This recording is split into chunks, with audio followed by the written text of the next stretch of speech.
Hey everybody, welcome to this episode of the Disc Golf Answerman. I am Bobby Cool. Daddy Slick Breeze. Wow. And I have in front of me, used to be to the side of me, but we switched things up here. I have to the front of me. What's up? Eric. What's up? Are we doing an episode next week? So this week, you'll be GBO McCabe this week. Because are we going to record next week? An episode next week? Okay. Probably. Not during GBO, The week after though. we won't. All right, then you'll be Eric Just got back from Canada. McCabe. Perfect. I was trying to do the Canada with this accent. How do you do a All you have to Canada do is accent? say A at the end. Canada, eh? Yeah. Canada. And Robert Hand-Eye McCall. Hey, what's up? Got his cool Hand-Eye t-shirt on. Robert got a nickname.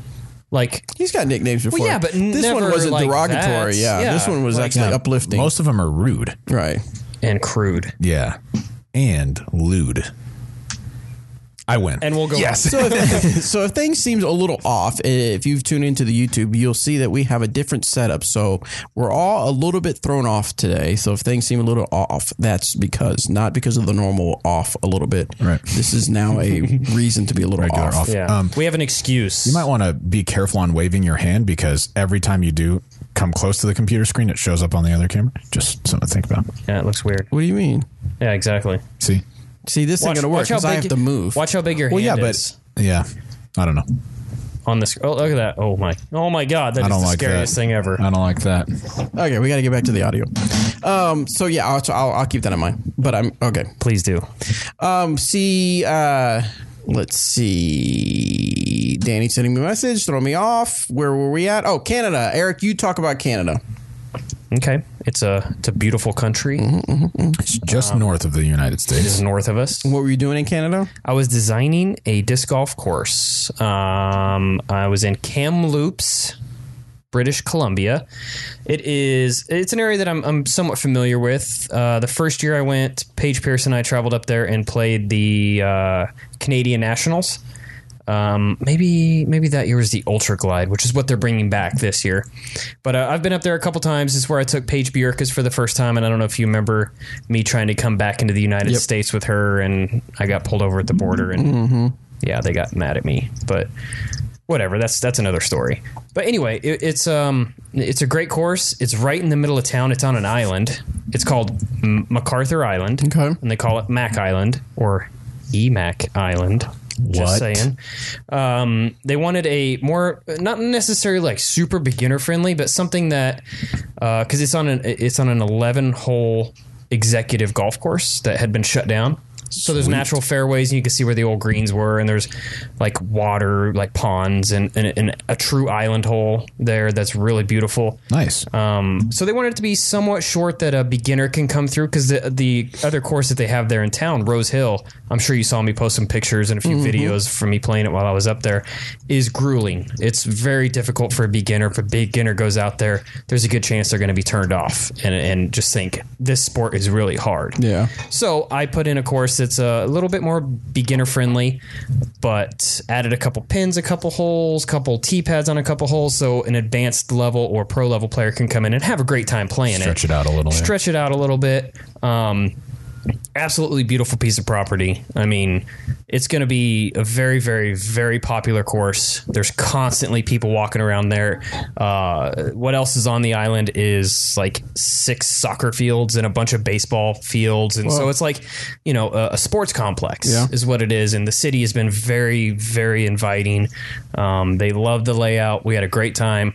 And the beautiful part is there's not a lot of cutting that's going to need to happen there. So boom, they're ready to get ground sleeves in the ground, baskets installed, and host the first event there, that the Ultra Glide. And I believe they've moved that date to the first weekend of August. Okay. And we're hoping to maybe make a trip out that way and see what we can do for like official ribbon cutting on the event or on the course. And yeah, I had a great time. Shout out to Carrie and Craig Neal for hosting me the entire week I was up there, feeding me, giving me rides and all that fun stuff. It'd been a while since I'd been up there and visited the whole club. The whole club was just great. We went out to dinner a couple times, had a barbecue, and it's been amazing. Did you eat anything that was like native to that area or something? Poutine. They took me out and ate poutine. What is it? It is basically You poutine. don't know what that is? You don't know what poutine No. is? Delicious. It's just like a poo-poo platter. It's not that. It's not that at all. No. It's basically French fries with gravy and cheese fries, curds. And they put like pulled pork in it sometimes. Yeah. They have different styles and varieties, but a buddy of mine took me out and we had that one day for lunch, and it was Was it good? amazing. Nice. They have some breakfast poutine fries at Radius right now on the brunch menu. Yes, they do. Yes, they do. And the other day we went, and Shane Klein said he saw the word, and I think he knew. I think he knew how to say it, but he just didn't want to risk it. So he said, "Yeah, can I just have the breakfast fries, please?" Nice. I like that. Yeah, it was good. cool. It was a great trip. Cannot wait to go back. I just love that area. It's awesome. So you said opening is scheduled for around the first, like the opening or that event? That's when like the ribbon cutting, official opening, like that's going to be. But they're looking to there's actually they're hosting a trilogy challenge on the island, and they're hoping that's going to be like June, early June. They're looking to get this course in the ground by like end of May, like mid May. So they're ready to move forward right now. So nice. That's you awesome. can stay in touch on my Facebook page, and Dee Dee's Facebook page. We'll share some stuff out as well. But you can also look up Kamloops Disc Golf Club, and that's KAMLOOPS Disc Golf Club on Facebook, and they have a Facebook and Instagram page, and you can just go follow them and check it out. All right. Well, guys, if you're in that area, go check that out for sure so you can be up to date with what's happening over there. So, Robert, Eric is designing courses. Are you doing anything of significance? Mm-hmm. Share. No? Yeah, you are. You did some school clinics a couple weeks ago, Yeah, a week talk about ago. doing That was cool. I forgot about that. Yeah, I spent. See, I was trying to set you up. And you, Thanks. I know, and then I knocked it out. It was just so far away. Right. Yeah, I spent a couple of hours each weekday morning a couple of weeks ago teaching students at an elementary school here how to play disc golf. It was awesome. Nice. It was like 4 classes a day and about 25 students a class. So talked putting, forehand, backhand, and then just some kind of scramble shots and stuff like that. It was great. Any of the kids get to throw? Yeah. I mean, some of them were solid. See any future champions? Maybe not that time, but there's some kids who came in. But they're all pretty young. Yeah. I mean, they were 4th and 5th graders. There's some kids who came in not knowing anything about it, and by the end of the week were pretty solid. So Good. That was really cool. And I dig it. I played disc golf once this week when it was nice outside. Yeah, I played yesterday. I played the Hammond Park. Uh-huh. And The Hammond Park. the Hammond. I played the Hammond Park. Right. well, when you say it like that, it sounds like really more official. It's official. That's true. No, I played that last the night, Hammond and Park.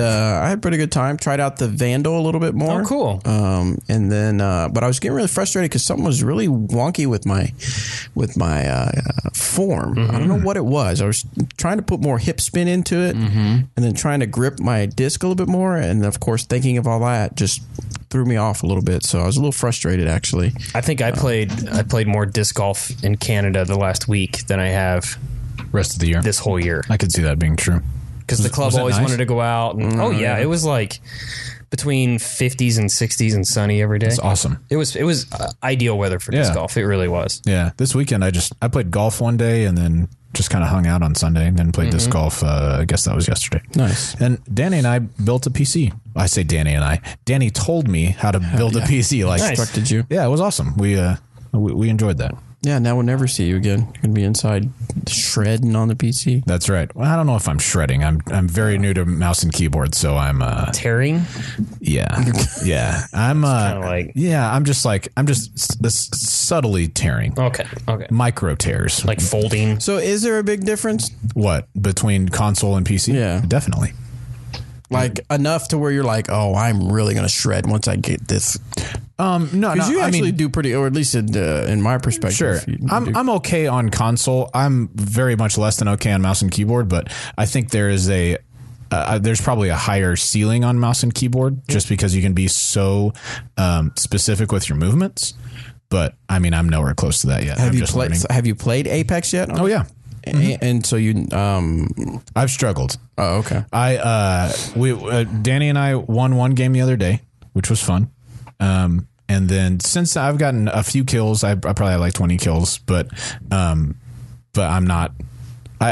On console and on controller, there's some things that you're just used to because you have muscle memory. I have no muscle memory, so I have to Right. think You're on learning. every single thing. It's very difficult, yeah. But I like it. It's fun. Cool. It's What a game new. is it? It's a new challenge. Apex Legends, Okay. and then I've been playing Destiny 2 a little bit. It's fun. So I'm over here playing like Mario Kart. Hey, dude, respect. I tried. I've played Apex a couple times. I get way too frustrated. I just say I could see forget it. that. I'm in that kind of boat. I don't know why. I just get frustrated. Don't want to improve or do better. I'm just a bum. That's true. So let's get to all around correct. Let's get to the question. Wait, what? Let's get to the disc golf stuff. Remember, guys, as always, you can send in your disc golf question to discgolfansman.com. We will get it on the air, and we will answer it, or we will not. This one is from Josh. There's only two ways it can go. I will see you there, or I will see you on another time. This one is about discs. Found an EMAC Truth on the course with no name on there. Was it Eric's? Do I return it to Eric? That's what he says. Yes. No, you keep that thing and you throw it. And you love it. You throw that right in your bag. There you go. This one is... I've recently been enjoying the disc golf fans video clips on YouTube. I was wondering why the whole show isn't available on YouTube on video. I think I replied this on the email because it is available on YouTube. It's available right now. Yeah, you can just go to dynamicdisc.com. YouTube.com/dynamicdiscs. That's the one. Ashton asks, I've been playing disc golf casually off and on for years now, but I'm recently getting more into it, actually looking at different molds and plastics as well as different brands. Yep. I'm sure all of the brands have good discs. It's just a lot of different information. I think it would be easier to pick one brand and learn everything about those molds and plastic. Sure. What brand should it be? No, he didn't say that. No. Obviously, we would say West Side Discs. Is that true? And if so, how do you pick what brand to study about? That's a fair question. Yeah. So if someone were to pick, I mean, obviously we would say our brand, but let's say if they were to just pick one brand, and probably one of the more major brands that has a pretty good lineup, could one be successful at disc golf? Of Absolutely, course. Absolutely, yeah. I mean, and they do. Yeah, lots of people do that. Does that make it easier to learn the game? I don't think it's easier to learn the game. It may be easier to learn how a certain company's discs react to your game. Right. Because everybody's discs are going to be a little bit different. A lot of people pick, now you said something about how do you pick the brand to study about. A lot of people, they don't really pick one at the beginning. It seems that it picks you. Right. Well, I mean, like if a buddy says, hey, let's go play. Yeah. Hey, I've got a couple of discs here. Why don't you take it? It's a bunch of latitude. Well, that's what you're going to be. I would suggest do some research, reach out on social media, look around, see which one just kind of calls out to you and go from there. Now, obviously, I'm going to be biased, but I will say when it comes to videos and teaching you, I'd say helping you to understand on the front end. We do a pretty good job. I mean, if you go to our YouTube channel, you can simply search, even start with, is this disc right for you? And plug in a mold from Dynamic Discs, and you'll find a video about how to throw that disc. It may be an old video, but it's a video. Right. And that reminds me, we need to film one for the guard. Challenge and all those. And Gatekeeper. The gourd. Gatekeeper, the Raider, and the answer for the Raider is yes. Yeah. This disc we don't is even right need to for do you. that one. Should we just do one? Yes. Yeah, is this disc right for you? It's 2 seconds, and it's just us. Yes. And that's it. We should do that. Thank you for joining us today for Is This Disc Right For You? All right, next one is from Andrew. I'm trying to be more competitive this year and play in some more tournaments. So I'm resolved to fix some of my inconsistency by fixing my form. Sweet. I've been doing some filming of my throw and saw a lot that I need to work on, but I don't know where to start. What should I fix first? Footwork, reach back, follow through, rounding, or etc.? I think you should work on the etc. Go ahead and etc. All of the above. Etc. is the answer.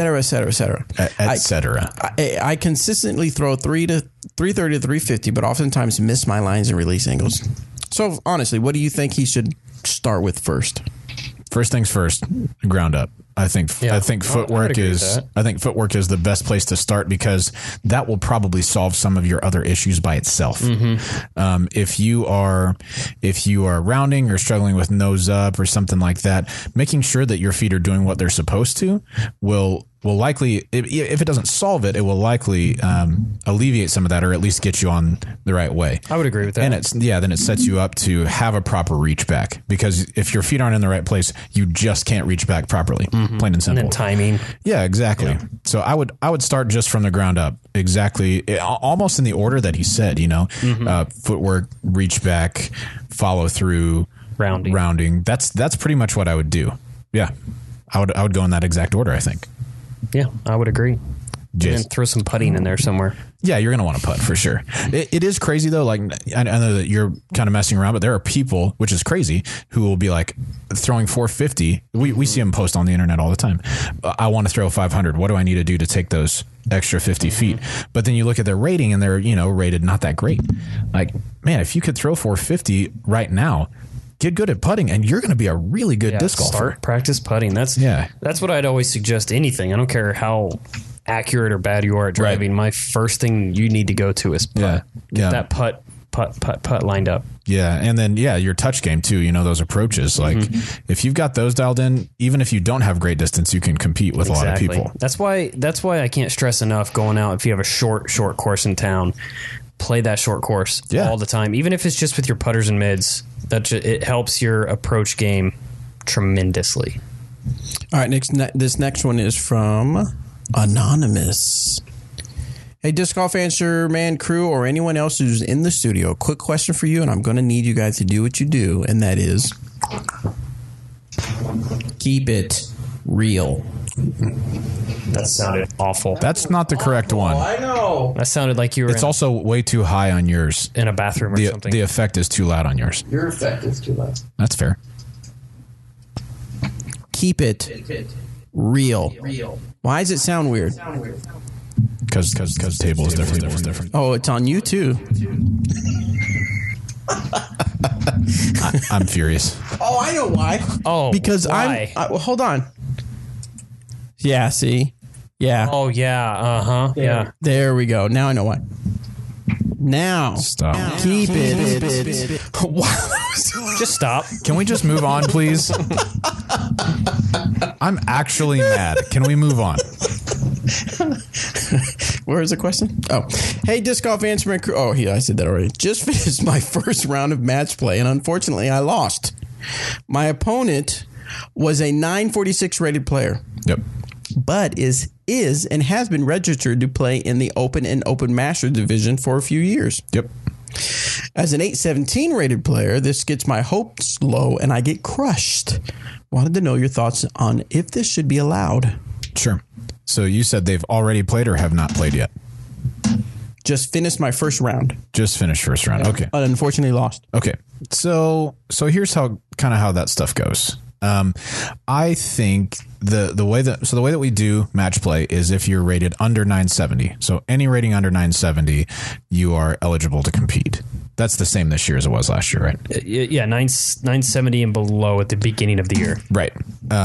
So if here's part of the problem. Yes, being rated 817, if you're facing off against somebody who's rated 940, statistically you're giving up 12-ish strokes to them, 13 maybe, and that's tough. But that's kind of part of why match play is the way that it is that maybe you get a different draw and you happen to match up with somebody who's closer to your skill level or even maybe slightly less skilled than you are. But at the end of the day, it's kind of like any given Sunday in match play. Once you play one hole, if you lose the hole, okay, that's 1 point. It doesn't matter if you lost by 4 strokes or 10 strokes or 1 stroke. It's just one hole. You move on to the next one. So yeah, that was tough. I do think it should be allowed because that's kind of the limit that we put on it, was that 970 ratings cap. Yeah. I mean, isn't that just a thing that it's just luck? Yeah, it's luck of the draw. That's all it is. I mean, what if someone who was barely 800 rated and he got matched up to him, would he be like, this isn't fair, I'm much better than him? Right. Yeah. So that's how it goes. Sorry. Yeah. Sorry, I had to keep it real. Yep. All right, this one is from Wesley William Watt. What's up, Triple W? I'm not going to answer this on. It's about shipping.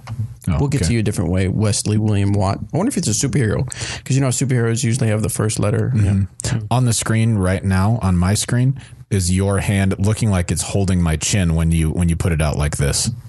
What did I do? You did that, and it looks like it's just supporting my face, as if I can't on my own. Thank you. Okay, move on. Next. I've been putting with a Vibram Soul for a couple of years and love the way it feels in my hand. Yep. Which putter in the dynamic lineup would compare? So It's literally called the Soul. Yep, Soul. Gotcha. The Soul is a kind of a deeper putter as far as vibrant putters go. It has a rounded edge and kind of like a little concave underside. You're fired if you say Warden. Go ahead. Keystone. Actually feels a lot like a Warden. Does it really? A little bit. Okay. I would say if you're looking strictly for the exact same shape, I would say it's probably more like a Mercy, because the Mercy kind of has that little curved underside instead of the Warden is kind of convex on the bottom. So yeah, I would say Mercy is probably closest. It's going to be similar depth and then same rim feel. I don't know. I mean, I'm sure I've felt a Vibram Soul before, but just didn't think much about it at the time. But Right. my suggestion would be if you have a shop to go into, just kind of go in there and kind of get a good feel for everything. And if not, I would, suggest maybe if it does have the rounded edge, you've got the Warden, you've got the Keystone that's pretty similar to that. Maybe even a Mercy. Yeah. Has a little bit rounded edge, micro bead type style. Yeah. One of those three. Stability wise, I think Mercy is going to be really close. Okay. They're actually the Soul is pretty overstable. Is not it? not super dumpy, but like It has a if you- good finish. If you throw it hard and flat, it's going to go straight, but then it's going to finish left. Kind of like a shield. Yeah. So someone had a rebuttal or a clarification. Joshua says, I think his concern was playing an open player on the match play question. Oh, I see. That's just But part again, of the that's thing. the same. That's the same deal. Yep. He is still within his legal rights to play any advanced field as long as he has an accepted That just cash. happens to be the cap. Yeah. If the cap was anything different, you would have a similar argument. Yep. But it would just be different numbers. So yeah. That's correct. Let's see. Dustin says, I recently played in a tournament where if you aced the 18th hole, you received a Harley Davidson motorcycle. What? I want to play that tournament. My question is, what is the coolest prize you have ever been able to receive during a tournament? $10,000 Ace Challenge? One time I received money that after you a have tournament. received or that you have been able to You have receive? ever been able to receive? Oh, yeah, 10K for sure. Well, actually, no. 30K, I think, was the biggest. What was that at? It was a Chris Heiming Ziegenbach Texas 10 event back in the day. Was it an Ace Challenge for 30 grand? No. Yep. It was actually the whole hole 3 at Lake Louisville from the beach. Seriously? And I missed that ace by like almost as much as I missed it last year.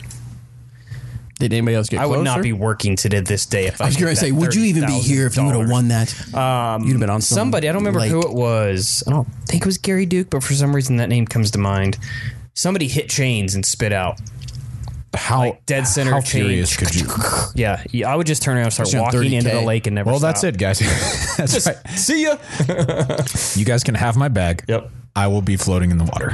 All right, let's see if we can get this speak pipe working with the volume.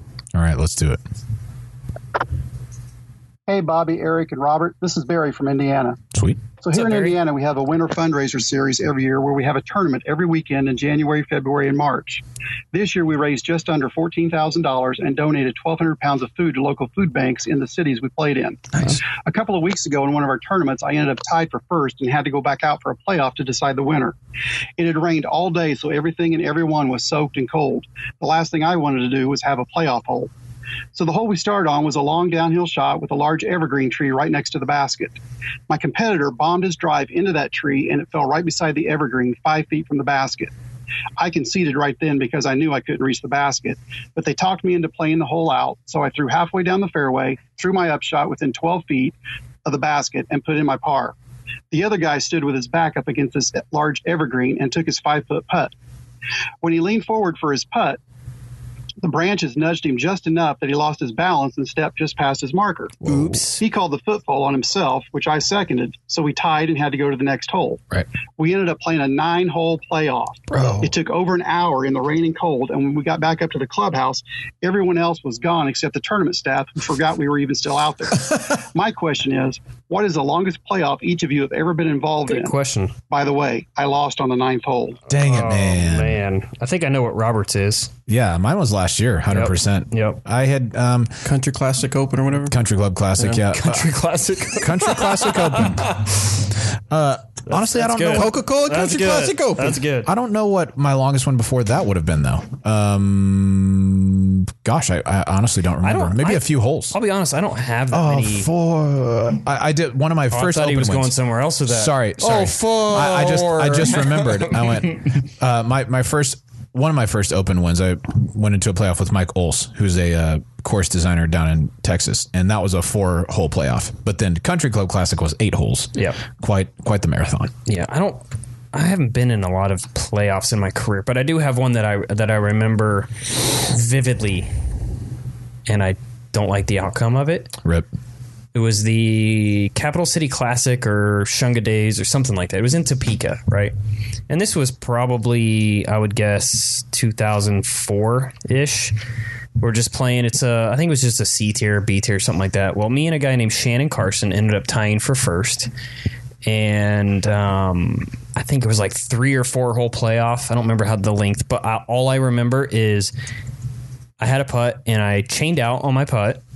And I thought, whatever. You know, he had a difficult putt as well, so I wasn't thinking too much about it. Right. He putted super soft Omegas. Yeah.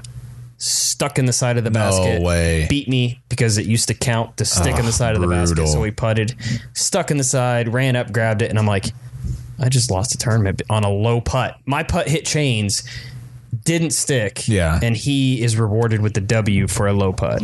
That was my most brutal. That's playoff. rough. Yeah. I was playing with a guy, this was a while back, who got 2 aces in a day.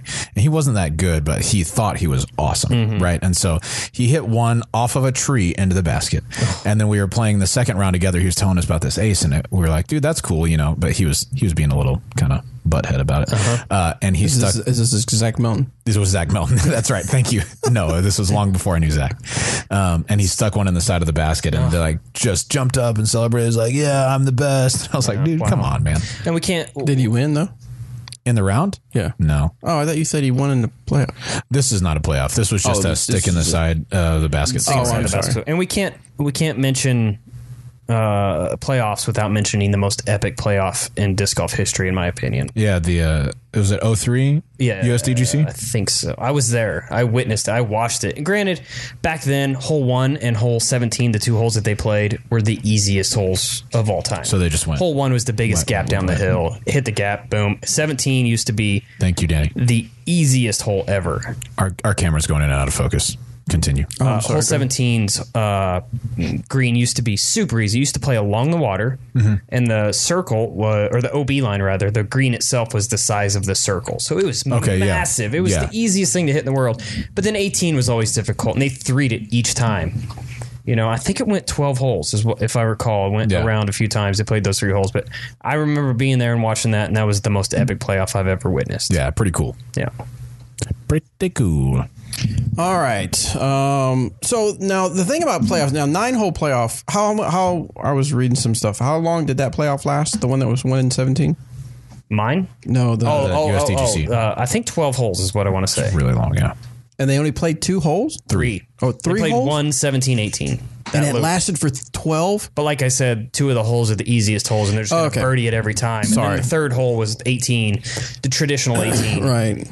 And that kind of comes to my point is that if you're going to go to a playoff, it might be, for the sake of time, might be best to change your holes up so that there is a challenge. True. Because I know that's what the challenge was with Roberts. Yeah. Right. Because 1 and 7 are pretty easy arguably birdies. 2 of the easiest birdies on the course. Yeah. Right. It's a par 5 and a par 4. Right. And after, 3 times around? 3 times around. Finally someone said... we went birdie, par. We both parred 7. Both kind of had putts that were awful. Yeah, not good ones. We don't have to elaborate on it. But then that one was awful. Dude, I was just trying to get it to the basket. The wind got under. No, but it was right. Were you in the playoff? Thank you. Oh, that's I great. kind of was after you threw that bad shot. Come on, man. Anyway, but then we birdied the next 4 in a row, just back and forth, 1-7, 1-7. Yeah. So yeah, it was time to switch it up. If you're ever in that situation, you ever have a say, you might suggest that you pick out holes that are challenging. Well, yeah, good separator holes. Like when we got to the island, you're almost positive that's going to end the tournament. You know? Yeah, of course. All right, this one is from Chris. Hey, disc golf fans, Chris from Kansas City, Kansas area. I just recently had shoulder surgery, labrum tear with a rotator cuff repair. Labrum is the word that you're looking for. I was wondering if the pronunciation I was looking for. Right. I was wondering if you guys had any experience with or thoughts on recovery and getting back into the game. Obviously, listening to my doctor and therapist has to not re-hurt my arm. Right. I would suggest you listen to your doctor and your therapist. Yeah. At the end of the day, none of us are doctors. All of us have come back from injuries in one way or another. But, I mean, it took me a lot longer to get back than I thought. And mine was a knee surgery. So, yeah. Would you suggest that patience is probably the best thing here? Definitely. Because rehab is king. Do that. Make sure that you get everything strengthened again. But don't push it. Don't get back out there until it's 100% even like past ready, you know? Correct. Getting out there 1 week, 2 weeks too soon is not worth months of aggravating what happened. Right. Yes, absolutely. Right. Let's see. Blake R asks, my question is about GBO and how you manage the divisions. I noticed some pretty highly ranked players in the M1 division. Do you have a rating cutoff with it being such a prestigious event? I always hear talk of players playing down, and I'm curious to know of the safeguards put in place by TDs to prohibit this. What are some things you would do to address something like this, or can you? Is it all about accepting cash? Yeah, I mean, there's no cap on what your rating can be in advanced. You could be a 10, 20 rated advanced player as long as you didn't move up. As long as you didn't accept cash. Accept cash, yeah. Yep. That's it. So that's not and we can't change that because it's an NT, right? No, you can't. It's not an NT, technically. Yeah, it's the A tier side. NTs are only FPO. But yeah, I mean, that's exactly right. Even... no, you can't. You couldn't change it, no matter what size tournament it is. So it'd have to be the PDGA making a change for us to follow to cap it. But then you can't force someone to play for cash if they don't want to. But if you're 1,000 rated playing AM, the public is going to shame you. Sure, come on, man. I mean, now he didn't say what the ratings were on there, but I was just using that as an example. Correct. All right. Let's see. The next one from SpeakPipe is from Matt. How's it going? Bobby, cool, Daddy Slick Breeze. Eric, you're probably not there, McCabe. No, he is. I am. And Robert, your hair is almost as good as mine, McCall. Oh, I had a question for you. Hair off. So recently at a tournament I was playing in, the course was pretty backed up, so we stayed right on top of the group in front of us. A lot of times we would have to wait on the tee pad and watch them finish the hole. Well, it appeared to us they were throwing a lot of out of bounds, missing a lot of putts, just a bunch of bad shots, and weren't having the overall best rounds. Well, after the scores were turned in, the three guys on that card had the hot rounds of the day. And I wasn't keeping their scores individually, but there's no way they shot as low as they said they did. Is there any way to go about reporting this, or who should you contact? Thanks. Have a good day. Have you had that happen? Yeah, I'm sure I have. But I'll be honest, when I'm playing a tournament, I don't really pay a whole lot of attention to other people's score, what they're shooting. Like, I know if if Robert and I are playing a tournament together, I know he's playing well. I just don't know what his exact score is. I barely even know what my exact score. I try to not know. Half the time I'll get let's see, I'm at if I finish, I'll shoot. You know, I can't even keep track of my own score, let alone other people's. And what do you do in this situation? This is the toughest situation ever, because you don't want to just go to the TD and say, hey, these guys cheated, or I think these guys cheated. Right. You know, it's almost better to do the gentleman thing and approach the players and ask them, you sure that this is what you shot? Because or I didn't think you were playing that hot. I thought you were closer to this. You know, something along those lines. You don't necessarily just want to go straight to a TD and call somebody out, in my opinion. I agree. If there was a whole, I mean, the only really recourse that you could take is if you're 100% confident without counting up their score, but if you're waiting on them on every single tee box because they're having a tough round and throwing out of bounds and stuff like that. I guess you could ask the TD maybe if you could see their scorecard, if you remember a hole that somebody went OB 2 or 3 times and they wrote down a 4. Well, that's impossible. You know. Well, here's actually the easiest thing that you could possibly do is have a scorecard of your own.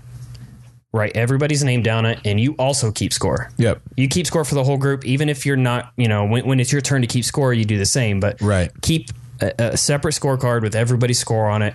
That'll keep everybody honest. You don't have to worry about it. Yeah. That would be my suggestion to you. So you don't have to, at the end of the day, go to him and say, are you sure you did that? I mean, look, this is what I got for you. You know, just, hey, this is what I got for everybody. Hey, they match up. Boom. Let's go. Yeah. You know? I think the difficulty, though, is that this one's on a different card. That I didn't hear. Yeah. So there's 3 people out in front of them who were having pretty tough rounds, and they came in with the 3 hot rounds. I didn't hear that part. I apologize. It's all good. So yeah, I would certainly ask those guys, kind of like you said, hey, that's cool. I didn't know you were shooting that well. And usually most disc golfers are like this, where they want to give you a recap of their round when they shot hot, you know? And if you saw some of that stuff go wrong, maybe it'd be worth talking to the TD, but without counting their score, it's hard to say. You could officially say, no, you didn't do that. I just wish that, and it is more difficult to do it this way, but I used to love a couple of events. Maybe it's USDGC that did it, where I keep your score, you keep his score, he keeps his score, he keeps my score, and you keep your score at the bottom. It's just so easy. It's so awesome. I almost wish that the PDGA would just say, hey, this is how it's going to work from now on. Everybody keeps somebody else. Everybody else keeps someone else's and your own. And then you check at the end and make sure that I really like that idea. Yeah, I like it. Hey, real quick, I wanted to remind everybody that the Glassbone Open is coming up, and we have some awesome media ready for it. I was talking to Steve Hill, and I believe this is the most the most covered event, in that we'll have Smashbox covering MPO1 and FPO1. Live every day. And then live every day of the round. And then we will have Jomez Pro producing coverage for MPO1, MPO2, and FPO1. So we've got them. They've got a huge crew coming out to take care of that. Sick. Then we've got Parsave Productions going to follow FPO2. So we're going to have tournament coverage on that. And then we have our very own Anthony and Danny are going to be covering MPO3. Have they got a name yet? Disc Golf. What do we call them? Disc Golf answered D'Anthony. That's perfect. Nailed it. D'Anthony? Just call it D'Anthony Productions? Yeah. No, they've been honing their skills as far as tournament coverage, and they are going to bring it to the big stage with the Glassbone Open. Of course, they brought it to the big stage in Memorial, but yeah, if you haven't checked their stuff out, Open. Honestly, 100%.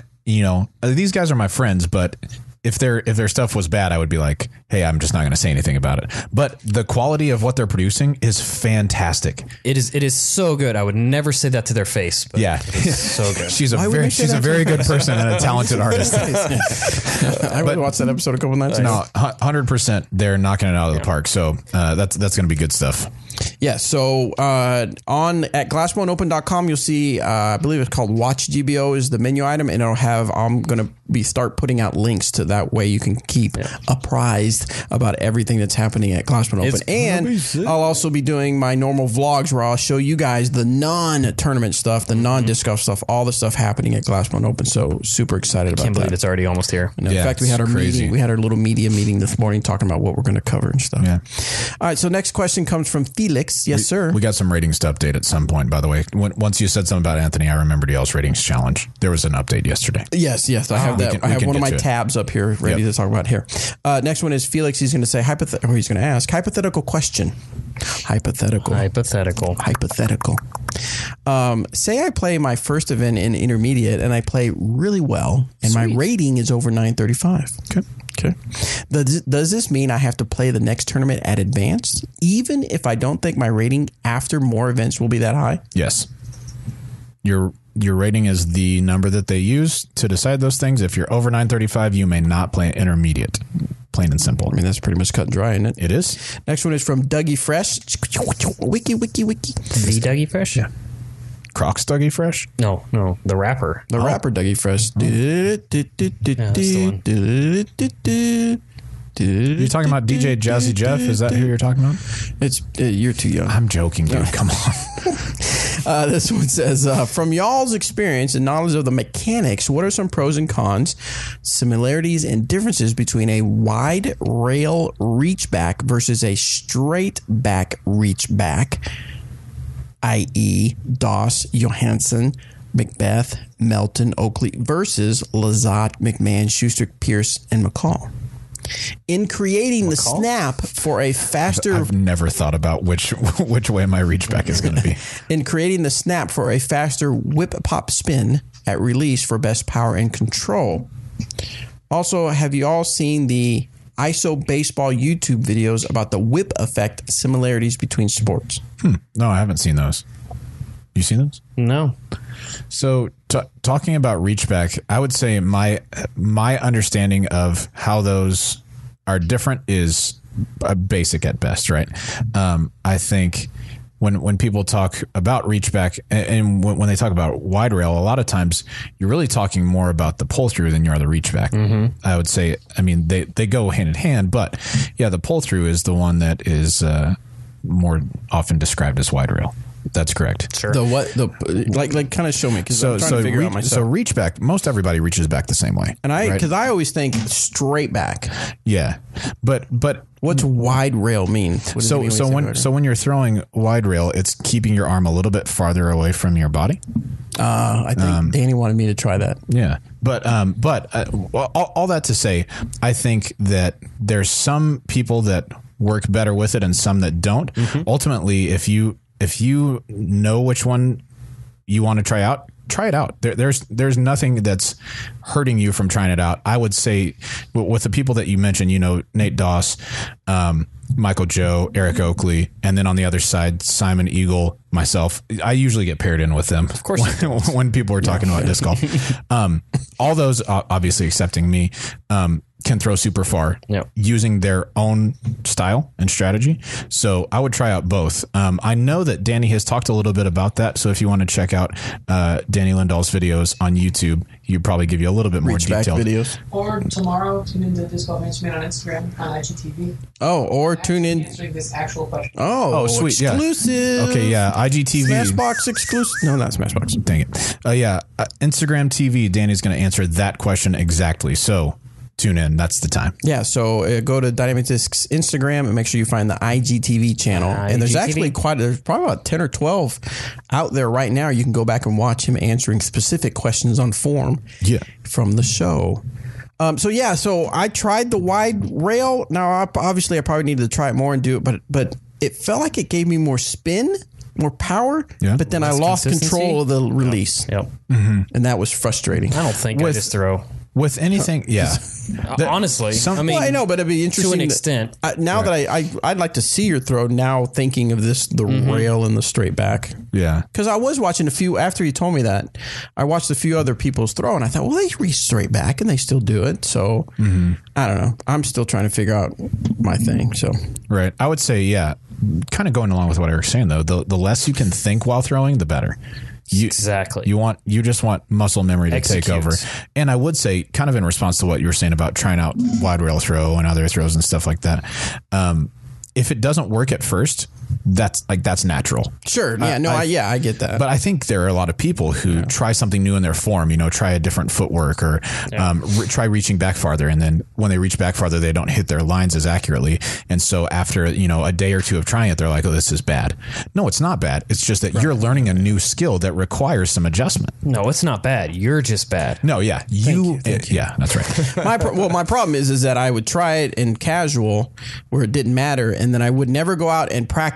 And then I'd say, let me try a couple at the bag tags. And then I'd get mad and be like, okay, this is stupid. I'm not going to do this in bag tag. Well, yeah. You got to do it in practice. That's the best way to learn. I don't want to walk away. I don't want to go from the number 62 tag to the number 65 tag. I know. Unbelievable. I got to save my reputation. And 65 mile an hour wind tonight. Oh, I don't know if I'm going to play tonight. Yeah. Speaking of tonight, I will be at home. 45 plus gusts. I need to practice for Jibo. No, for Jibo for sure. Yeah. Yeah. And it could be. Is that what it is tonight? Pan again? Yeah, it's at Pan tonight. Wow. Pan, I think it's too. I played tags twice and it's been at Pan. I don't know why he's not doing East yet. But did you say Panda night? Panda night. Panda Express tonight? Yes, that's what I was thinking. Next question comes from Richard. Hi, guys. What would be a trilogy alternative to an Innova Polecat? Ooh. Don't think we have anything exactly like that. Polecat. If you've never used the Polecat, it looks a lot like a beach frisbee, straight down on the sides, pretty deep dish. The only thing I can think of would be a Latitude Bite. That's what I'd say. And it's wider. PDGA approved. Oh, yeah. It's a much wider diameter, but the feel is probably going to be the closest. Would the flight be similar? Probably not. No. I think a polecat's going to be more overstable and slower. Much slower. Yeah, yeah. The bite has kind of that fastback rim on it, and the polecat is just straight flat, or slightly domed on the top, but definitely doesn't have the grooves or the rise I up don't know if the on it. polecat has a groove. I don't think it does. I think it's. Oh, just, you were talking about the bite. Okay. Yes, I was talking about the bite. Yeah. Cool. All right, next one is from Jake from Cleveland. Hey, Bobby, cool daddy slick breeze. Eric, the champ McCabe, Beetle. That might be and it. I thought Robert, about that too. the hair McCall. Is the beetle approved? I'm looking Okay. to replace 2 discs in my bag that I've recently lost. One being the ESP Flash for a forehand. 2 being the Z Predator for a backhand. I'm looking strictly for dynamic discs. I've got about a 280-foot forehand Me too. and about a 310-foot backhand. Also me too. If you guys could help me out with that, that would be great. Thank you. And go. I'm going to Flash. defer to you. I used to love the Flash. Like when the Flash first came out, it was one of the best Mess with the universe. flying drivers that I've ever thrown. Yeah. Like long. It was like one of those when like bigger rims were starting to hit the scene. Yeah. That kind of thing. Now, as far as a disc to replace it, that's tough. Strictly DD. Strictly DD, that's even tougher. I would say the closest I could think of at the top of my head would be a Captain. Okay. I think the Captain is going to be a touch less stable, maybe even an Escape. It's not going to feel the same, but it's going to have that similar flight. Cool. And what was the other disc? Again? Predator. Oh, a Pred. They're see-through plastic. Z Pred. There it is. Z Predator, man, that's another great Didn't you disc. used to throw that one a lot? I the did. Predator? I used to throw the Remember Z it. Pred a lot. And then when I was throwing it, I had one that was nice and a little bit more beat in that would get more hyzer out of or flip up and fly a little bit straighter. But there's a couple discs that come to mind for the Z Pred. Felon, obviously. I think the Felon's going to be a little bit more overstable than the Z Predator. Not quite as deep, right? Yes, correct. Not quite as deep. The Predator does have a little bit more of a dome to it, so my suggestion would be pick up a Paige Bierkus Lucid X Getaway to replace that Pred. Because the Preds, at least the Preds I was throwing were a little bit more, I could put pop on it and it would fly relatively straight and always dump left, but those Getaways are, especially the Lucid X Bierkus ones, are really nice. They feel good and they're stable. They're beef, so that's why I think that would be exactly what you're looking for. Nice. There you go, folks. All right, we'll take one more question from SpeakPipe, and then we will do some YouTube stuff. So YouTube, go ahead and push your question. No, I'm sorry. We're going to do SpeakPipe, then we're going to talk about some ratings, and then we're going to talk about Skip Ace and Disc Golf Fantasy, Disc Golf Pro Tour. Then we will go over to YouTube. So if you got questions, start thinking what you want them to be on YouTube, and then we're actually going to do something different. I'm ready. Not quite different. We won't feel like. Anyway, I'm going to record the after show. Okay, and I'm going to release it separately on the podcast. Oh, cool. Audio. So I'm going to still Yeah, so record people it. can- okay. So if our audio listeners want to hear us, I'm going to warn you now. It may or may not be disc golf related, so that's why I'm going to make it separate. So if someone's like, you know what, I don't really care that they are excited about Game of Thrones, I don't care that they watch The Office, I don't care if they eat tacos. Why wouldn't you care that we watch The Office? Then you don't have to listen to that part of the weekly episode. You can only listen to the disc golf part, and actually the first 10 minutes you can skip of all the anyway. Anyway, here's Shay Stevens' questions. Here we go. What's up, D-Game crew? This is Shay from Philly. First, Bobby, now that you have finally fulfilled your obligation to Robert, I would like to officially declare my support and membership on Team Bobby. Go Bobby, beat Tony. Yes. Second, I wanted to get your guys' Tony. take on something. Although, Since the rule for foot faults has changed from a warning to an immediate penalty stroke, I feel like I am seeing less infractions being called despite some pretty flagrant offenses. I'm guessing people are afraid, instant penalty stroke, there's no real warning, just bam, you're hit with it. And I feel like it's kind of hurting the integrity of the sport a bit. I want to get your guys' take on the rule change now that's been in effect for over a year and see what you think. Thanks again, and as always, keep it real. say again now. The rule again. What's the rule change? The rules change now. It used to be when a foot fault is called, then it's a warning first, and then subsequent foot faults would be a penalty stroke per. And it had to be seconded. Yep. Now Every it's time. Yep. Now it is first offense is penalty stroke, and you play the shot that you threw. Yeah. So But if it also I was has to be seconded. Yeah, correct. And you can't call it on yourself. right. So for the guy who was talking about he threw the drive into the tree and it sat right there, it was like 5 feet away, and he putted in and fell forward. Right. He made the putt, but since he fell forward, the stroke counts, but he gets a penalty stroke, so he still got a 3. So what are you guys' thoughts on it? Oh, what do you think? I don't know, honestly. And I'll be honest, when I was out traveling, playing on tour and all that, I never saw foot faults. Like, Yeah. I mean, I never saw them? Or I do you never think saw they're- people call other people on foot faults. Yeah. Occasionally, yeah, you would see it every now and then. I've called a guy on a foot fault before. I felt really bad about it. It was at USDGC. He foot faulted, and then he foot faulted again, and then again, and again. But I mean, at some point when you're doing it blatantly, you know. Okay, Right. here's the story. Here's the situation. Ready. Majority of the time, if I'm playing with somebody, and typically it's not like another touring player. Yeah, just like a guy. That's having foot fault issues. guy. You know what I mean?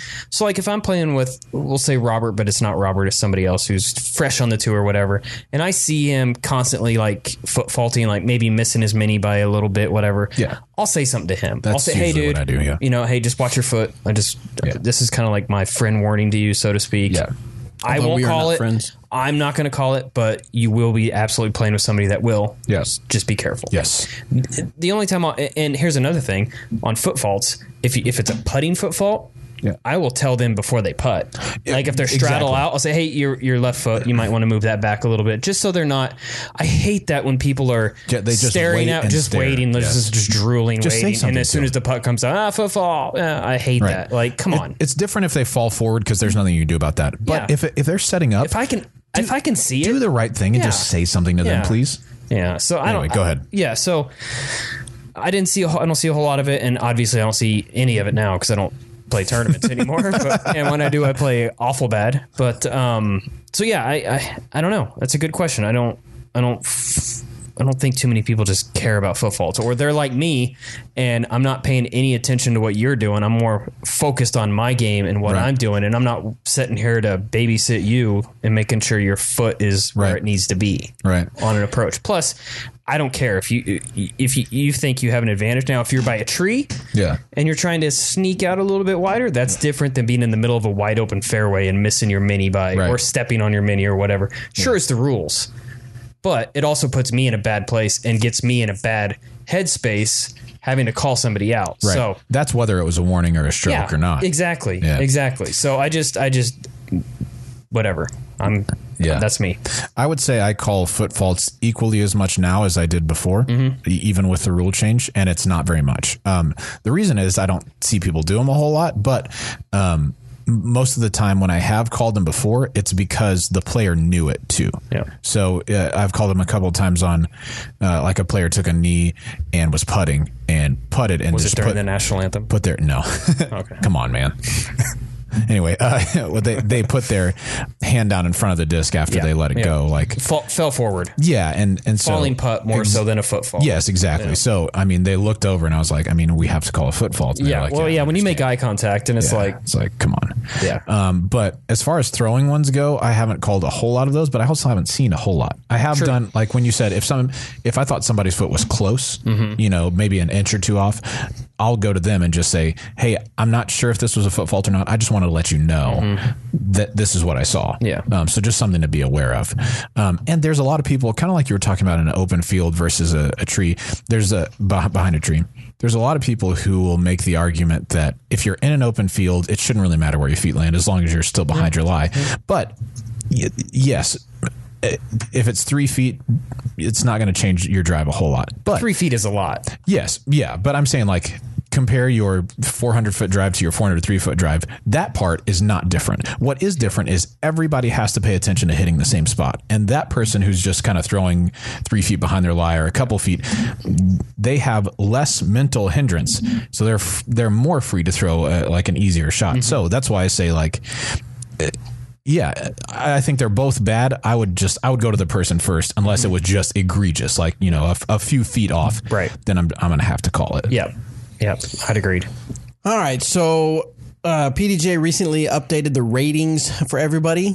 I am sad to report that my rating went down. Dang it, man. 3 points. That's nothing. What'd you go to? am at a. Hold on. We'll get to that. What did you go to? All right. I went to 804. 804. Okay, so still above 800, which was last year. You were in the 700s. Correct. For part of the year. Now, granted, there's only been one event that's counted, obviously, because I hadn't played anything most of last year, if any, last year. So it's the Monkey Island Open, where I knew I did bad. So obviously, it's early in the year in a sense that to where I'm going to be playing some more events. Now, I do have a thing going with Anthony that Team Tony, Team Bobby. We're trying to see who can reach our goal. What'd you do, Tony? I went up 4. He went up 4 points from 908 to 912. Oh boy, there you go, dude. So he's in the 19s. He's on the up and up. Yeah, so he's not in the 19s, but I'll take. Oh, not the 19s. Yes. no, the 9-teens, because 13 is the first 19. True. In age, or even if you're saying teens? It's the word teen that makes it teens. Yeah. 12. Yeah, 12 is not a teen. 12 teen. I say 12 teen. 11 teen, 12 teen, 13. Do you say that? Yes. That's weird. I've never That's heard how you we say say that in before. Spanish. If you knew Spanish at all, maybe. Is that right? Yeah. That's Portuguese. That's 100% not right. Spanish. Never mind. Continue.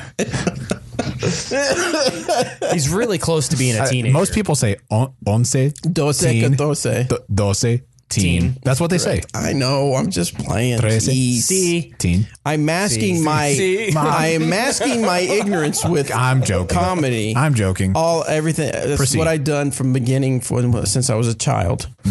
Speaking of comedy, Comedy. Rolling it back. Anyway. So Anthony did well at Monkey Island Open, which helped him there. So now, Robert, you it also went up, right? Correct? No.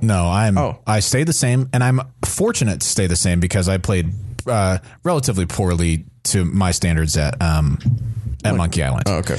Went. So yours didn't change at all? 1004 is where I stayed. I went 10. It was 1020, 960 something, and the first round changed down and the second one changed up. So it's like 10 teens. There you go. And 970 something was what Monkey Island was. But for some reason, I think I dropped similar ratings from last year. Okay. And so, yeah, I stayed at 1004. Nice. I'm pleased to do that for sure, because that was not a good tournament. Yeah. Yeah. How'd you do, Eric? Pretty awful. I just looked it up. Oh, no. Yeah. I am at a career low. Oh, no. Well, I haven't played anything forever. yeah. And then I played Monkey Island, and I Replaces all that. played some of the worst disc golf I've played, and I don't know how struggled long for yours, for at sure. Monkey Island. And I dropped 11 points. Oh, no. Yeah. 11 That's hateful, dude. point. I'm at 1003 now. Oh, no. Which is weird for me Yeah. because I've always been 10 teens or 1010, higher. 1020 at one point. 1030 was the highest I've been. Sick. Oh my gosh. But The last time you were below 1003 Oh, it has to be forever ago. no, I've never been under 1,000 rated, technically. Because the rating system, when the rating system changed. first came out, Yeah. I was over 1,000 rated. Sure, they go back now Sure. and tell you your old ratings, but there was never a rating In system. 2004, you were 1,001, 1,000, and then 1,00006, and then it always. Oh no, you were 1,003 in 2005. Okay, yeah. But then from there it was 1,001 in 2005 still. But then after from that, after that, I don't recall when the rating system actually begun, but yeah, you're right. You've never been never been that low, which is 1031. Is that what you said already? 1031, I think, is the highest I've ever 1031 been. looks like. That's sick, man. Yeah, but you like. And then just, yeah, which is fine. I mean, I played you're one tournament, shifting. played like garbage. I don't really care. I've always been the guy that I don't really care about ratings. That's true. A rating doesn't tell you how good of a player you are. It kind of tells you what you've done, not what you're currently doing. It is what it is, and Yeah. I've got GBO coming up. I've got majors coming up that I'm sure if I even play decent at. Yeah, you'll shoot right back So up there. it doesn't- 100%. see, Wildcat said he just turned 35 teen years old. 35 years. 35 teen years old. So, let us know in the YouTube comments how you did. Real quick, how you felt you did. So anyway, so that's the ratings update from PDGA. Some good news, some bad news, and some Just news. And just some news. Mine was just news. It's just news. Yeah. Tony was some good news. Tony. Tony with the good in the news. green. How about Danny? And what's Danny? Oh, yeah, Danny. How'd Danny you do? I dropped 4 points. Dang Danny it. dropped 4 My points. highest rated round ever this update, so I knew it was going to go down. Oh, you dropped your highest rated one? Yeah. Dang it. So he went down. All right, let's talk some fantasy disc golf. First of all, so let's go to Disc Golf Pro Tour. And we'll go Disc Golf Pro Tour /fantasy. And then we will answer this is the one we don't want people to know, right? What? The Disc Golf Pro Tour is the one we don't because want we're people to know. battling the way, whereas this one isn't. Okay, so we won't go, but do know that we are in the fantasy disc golf for Disc Golf Pro Tour. Go to dgpt.com/fantasy. Follow the form, answer the questions. If you do better than us, then Disc Golf Pro Tour will send out a prize to you. If history tells us anything, you will probably do better than us. A lot of people will be eligible. Yeah. Now, looking at the skipace.com, Johnny V's setup, this is one we're okay for you guys to know because it's really based on play. But anyway, so looking back at Nick Hyde, we did horrible. Yeah, we ranked. That's because I wasn't here to pick. That's true. Thank you. You wouldn't have picked Toby Sipes. Okay, I don't know who I'm that going is. Tobin Sipes. Tobin. Yes. Say who he picked last week, please. Jobin? Yes. We picked Ricky Wysocki, James Conrad, Eric Oakley, and Tobin Sipes. I would have picked none of them. Okay, that's See? fair. But all right, so we get through our first three, Ricky, James, Oakley, and all we're left with are players under 970 at the time. So Bobby's bagging on me because So I literally picked could have Tobin. picked so many And more other players. I know Tobin. How do you not go with Nolan Greider? Nolan's pretty good. How did he do? I'm sure he did well. He got third. Yeah. He's good. I would have suggested Nolan Greider. Sure. Yeah. It's all a pick. But you can't bag on the pick of Tobin because that's the points that we had left. That's true. I have the control of the mixer. I can bag whoever I want. Whatever, dude. So You're just showing a poor understanding of the system, not that system, because you obviously know that system. Did you guys pick Eagle? Or you didn't pick No. Eagle? No, we took Ricky first. I would have picked Eagle in that situation just because he's hotter right now. Well, I guess to be fair, Ricky did win. Hindsight is 2020. Ricky did win Texas State's his first win. So those guys got us low points. Paige Pierce, Katrina Allen got us good points. Yep. And, Solid. Two solid Dude, picks. sick Eagle to win. Oh, yeah. Have you watched that? I watched it on her Instagram. I didn't get to watch it on any dude. I don't Yeah, you don't get to watch it. Well, no, not just that, but the fact that this isn't the podcast for it, so I'm not going to say anything. Okay. We'll just fair. go on. Is that for the after show? Yeah, Nice. maybe. Okay, cool. Maybe. All right. Anyway, So sick Eagle. There were 7 Eagles on that hole. Yeah, all weekend. 6 by guys. I've played a 1 by. hole, not that exact hole because it was off to the right. Right, yeah. That course had been redesigned, but the tee shot executed to perfection, Perfectly. The second shot. Amazing, and then the putt. Yeah, you just not just to get to that spot, but to actually finish and hit that 25 make footer. It count. Knowing that is at that point, I think she knew it was for the win. She'd have to, yeah, or at least the tie. I don't know if Katrina had putted yet or made a. She had whatever. missed her fourth, yeah. So she knew it was for the win. Yep. So yeah, pretty sick. Which man. there's a little less. In that situation, there's a little less stress on that putt, knowing that this is for the win. Because if I miss it, I'm going to tie for the win. Right. And I wasn't anywhere in contention this whole tournament. Right. So a little bit less stress on that. Not that it takes anything away from the amazing Eagle. Nasty, dude. Just props to Paige for that. That was sick. 100%. All right, so random number generator here. We've got pages 1 through 7 that of people that beat us. So we're gonna do this total pages 1 through 7. That's how many people. So 1 through 7. Great. We're gonna really make this totally random. So page 4. All right. Let's see if I can think this through well enough. And page 4. And then it looks like there is, about 50 people per page. So we're going to put in 1 through 50. And then we hit number generator, number 31, the 31st person. 1, 2, 3, 4, 5, 6, 7, 8, 9, 10, 11, 12, 13, 14, 15, 16, 17, 18, 20. Zach Melton. Yeah, because he listens to the show and plays fantasy disc golf. I'm going to guess on this last name because I'm sure I'm going to butcher it. Zach Piccione. Piccione. Yeah, bet that's pretty Piccione. close. Yeah. Piccione. Yeah. So, Zach Piccione, if you're watching, you are the winner. Send me a screenshot of you being logged into your skipace.com account, and I will send you out something from my goodie stash on my shelf. Goodie bag. Yeah, so now let's go to the next event, which is coming, which is the Jonesboro. Got to pick him today. Jonesboro. Oh, yeah, today's the last day, so you need to go pick if you have not picked yet. Have you guys already looked at the lineup? As we speak. All right, so Jonesboro is a bomber-friendly course. Bomber-friendly. It's very, very, very long. Yeah, so I feel like Eagle Yep. is a good pick. I mean, so it's Paul, though, so it's kind of like... But Eagle is a good pick because, I mean, you get 4 more points to play with. Yeah, that's true. Dickerson has played well out there in the past. Okay. He's a robot out there. Calvin is on top of his game right now. Yep, I'd love to see Calvin do well out there. God, he's 1044 now? Oh, my goodness. I gave him some rating points. You passed him along to him. appreciate that. Yeah. You're a nice guy. Hey, I do what I do. All right. What do you think? You want to say... you say Eagle? Pick one. Let's go with Eagle. Eagle? Okay, pick number 1 is Eagle. Pick number 2. Pick number 2. I like Yuli's been playing really well lately too. On Skip Ace, they're rated the same right now, Macbeth and Eagle. So we could pick Okay. Macbeth at no cost right now. Well, not no cost, but same Right, cost as Eagle. right. So it's just... It's a coin flip between those two, in exactly. my opinion. Well, but you got to tell me. I think Eagle is a good pick. Okay. Yeah. Wait, are you both filling this? I'm just doing it so we can see and know how many points okay. we I'm have the left. only one doing it officially. I like Dickerson. Yep. Dickerson's a great pick as well. Dickerson? Dickerson. Okay, I get to pick the third one. Okay. Go right ahead.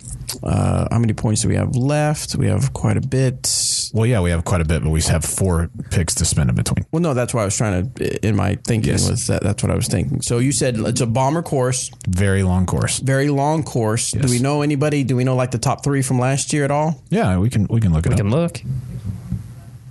Who? Ricky won last week. Ricky won last year? Ricky did win last Richard year. Wysocki. In the snow. Who was second and third?